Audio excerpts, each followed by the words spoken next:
Hello दोस्तों, मैं विकास अपने यूट्यूब चैनल सफलता विद विकास पर आप सभी दोस्तों का स्वागत करता हूं।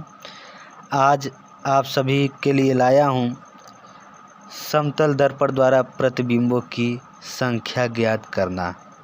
तो आज हम लोग समतल दर्पण द्वारा प्रतिबिंबों की संख्या ज्ञात करेंगे। तो आइए समय को न बर्बाद करते हुए देख लेते हैं।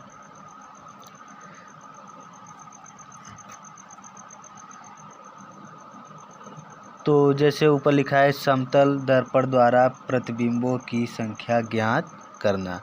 तो हम लोग पहले समतल दर्पण के प्रतिबिंबों की संख्या ज्ञात करने के लिए पहले फार्मूला को देख लेंगे, फिर उसके बाद उस पर क्वेश्चन को सॉल्व करेंगे।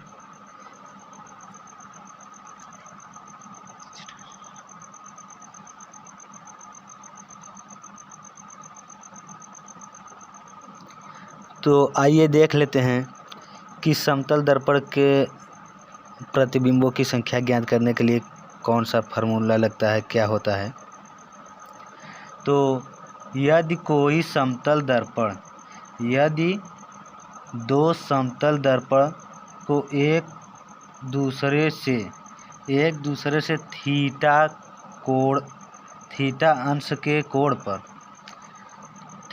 अंश के कोण पर झुका दिया जाए तो उसके सामने रखी वस्तु की प्रतिबिंबों की संख्या बराबर, मतलब कि उसके सामने रखी प्रतिबिंबों की संख्या ज्ञात करने के लिए हम किस प्रकार का फार्मूला लगाएंगे तो देख लेते हैं।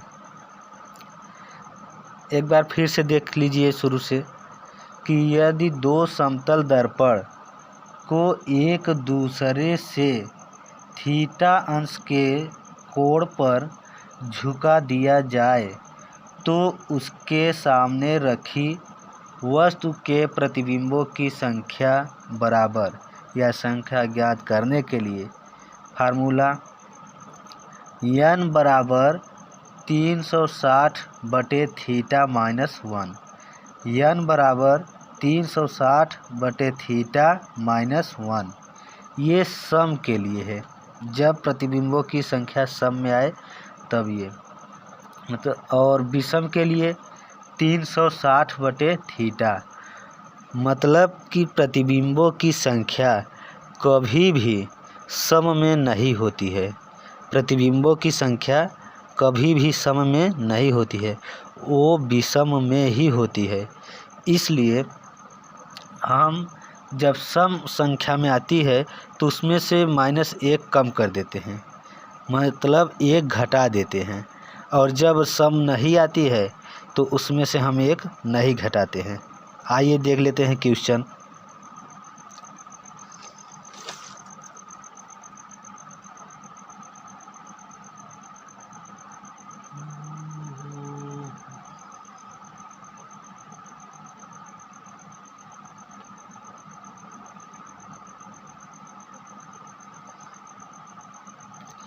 हाँ, तो ये रहा क्वेश्चन। यदि दो समतल दर्पण एक दूसरे से 90 अंश के कोण पर झुके हैं तो उसके सामने रखी वस्तु के प्रतिबिंबों की संख्या ज्ञात करें। यदि दो समतल दर्पण एक दूसरे से 90 अंश के कोण पर झुके हैं तो उसके सामने रखी वस्तु के प्रतिबिंबों की संख्या ज्ञात करें। तो आइए देख लेते हैं। हम वैसे सबसे पहले सम के लिए वाला क्वेश्चन फार्मूला लगाएंगे। जैसे फार्मूला है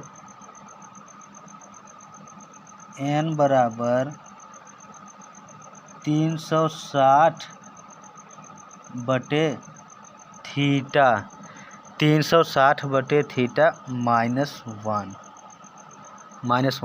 अब 360 ऊपर जैसे बराबर में कर दें, 360 और बटे थीटा का मान दिया है 90। 90 अब -1। अब 0 से अगर जैसे आपको डायरेक्ट आ रहा है तो 90 से 4 बार में कटेगा, और नहीं तो एक बार 0 से 0 काटिए और 9 चौ 36। तो हम डायरेक्ट कर दे रहे हैं कि 90 से काटेंगे इसको तो 4 बार जाएगा।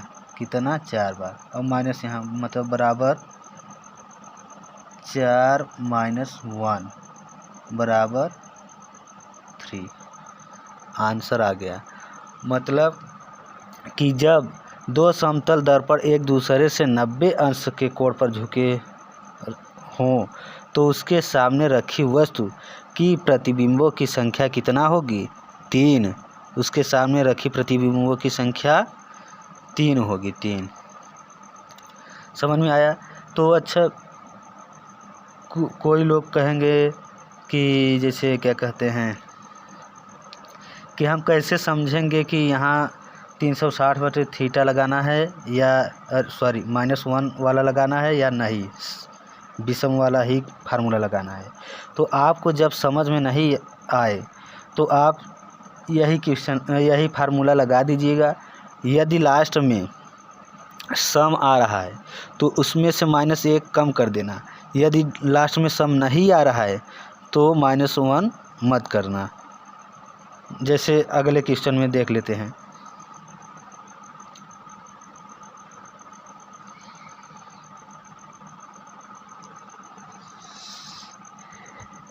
यहाँ देखिए, जैसे यदि दो समतल दर्पण एक दूसरे से 120 अंश के कोण पर झुके हैं तो उसके सामने रखी वस्तु के प्रतिबिंबों की संख्या ज्ञात करें।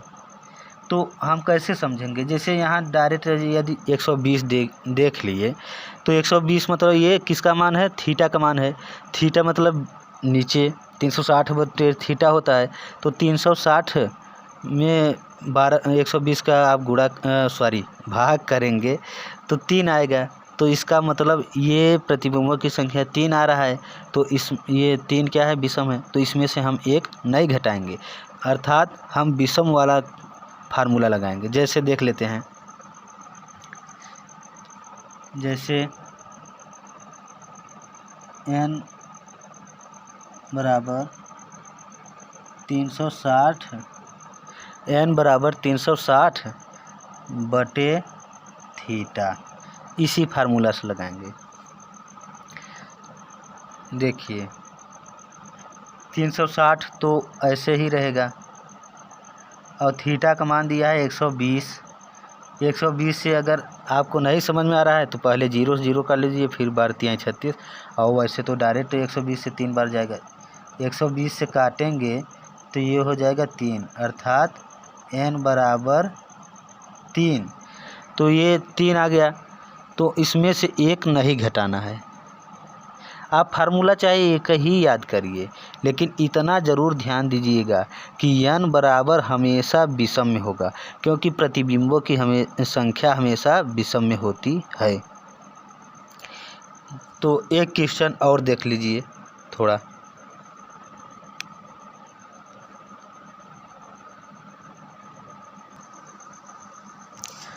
हाँ, तो इसको आइए देख लेते हैं। जैसे इसमें क्या है, इसमें प्रतिबिंबों की संख्या पहले ही दे रखा है, तो कैसे ज्ञात करेंगे? जैसे यदि दो समतल दर्पण के सामने रखी वस्तु के प्रतिबिंबों की संख्या 5 है तो दोनों समतल दर्पण के बीच का कोण ज्ञात करें। मतलब इसमें प्रतिबिंबों की संख्या नहीं ज्ञात करना है, इसमें प्रतिबिंबों की संख्या दिया है। इसमें ज्ञात करना है कि दो समतल दर्पण के बीच का कोण कितना होगा। तो आइए देख लेते हैं उसी फार्मूला से। जैसे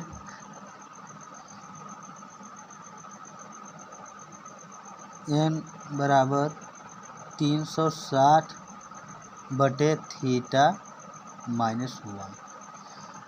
तो यहाँ n का मतलब क्या होता है? n का मतलब होता है कि प्रतिबिंबों की संख्या। n का मतलब प्रतिबिंबों की संख्या। तो 360/θ -1, तो n का मान दिया है 5, n का मान दिया है 5। अब 5 बराबर 360 बटे थीटा माइनस 1। अब क्या करना है, इस माइनस को इस तरफ ले जाइए, बाएं तरफ ले जाइए।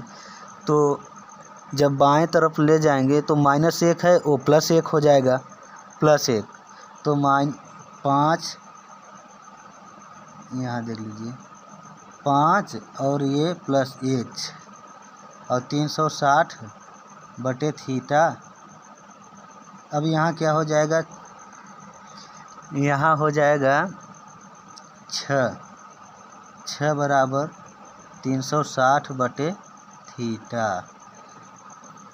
अब आप जानते हैं कि बराबर के दाहिने और बराबर के बाएं में क्या होता है, अंश का हर से गुणा होता है।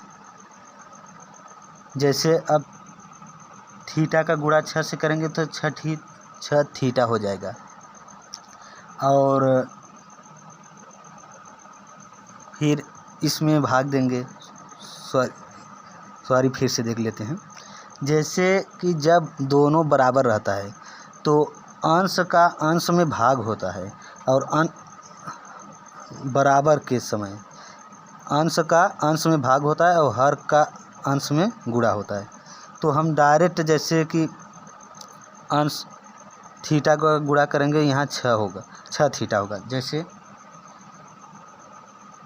6 थीटा बराबर 360। अब 6 से भाग दे देंगे इसमें, थीटा बराबर कितना होगा, 6 से काटेंगे 6 भाग 36, 60 अंश। समझ में आया?